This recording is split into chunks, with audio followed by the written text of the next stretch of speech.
My name is Lena Carter. For years, I avoided mirrors.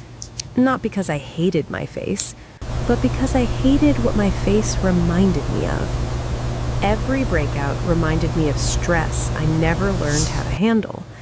Every scar reminded me of mistakes I refused to forgive.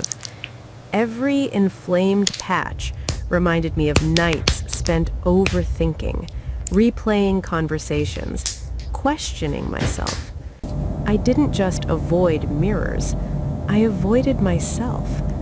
I rushed past reflective surfaces. I adjusted lighting so I wouldn't see too clearly. I learned how to look everywhere except inward. Looking at my face meant remembering everything I hadn't healed. One night, after months of refusing to look closely, I stood in front of the bathroom mirror longer than usual. The light was harsh. The silence was loud. I whispered, almost trembling, "Why am I scared of my own reflection?" The truth came quietly, but it hurt. I was afraid to face the person I had become. The next morning, without telling anyone, I booked a spa appointment. Walking into the spa felt like entering a place where self-reflection wasn't threatening, where imperfections weren't flaws, but stories waiting to be understood. The air was warm. The music was slow. Everything invited stillness. The therapist studied my skin quietly, carefully, and then said something I couldn't ignore. "You avoid yourself. Your skin is reacting to the shame you carry." Her words felt like a mirror I couldn't turn away from. As steam wrapped around my face, I felt layers of tension begin to dissolve. My jaw loosened. My breathing slowed. The extraction began. Slow, grounding, intentional. She whispered as she worked. This breakout came from self-avoidance. This deep cyst from internal conflict.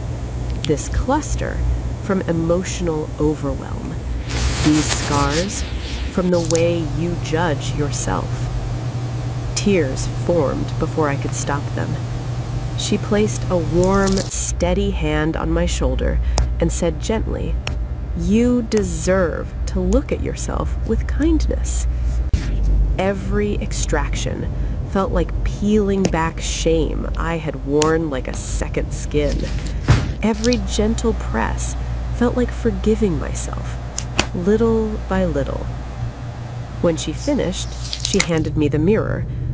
I hesitated. She didn't rush me. She simply nodded. I lifted it, and for the first time in years, I didn't look away. My face was red, imperfect, vulnerable, but it was real, and somehow that felt enough. She said softly, "This is you, and you deserve to be seen, especially by yourself." Walking out of the spa, something inside me shifted, and I finally understood. My acne reflected the shame I carried. Avoiding myself never protected me, it wounded me. Healing required honesty, not perfection. My reflection wasn't my enemy, it was my starting point. That session didn't just clean my skin, it taught me how to face myself again. For the first time, I looked in the mirror and I didn't look away.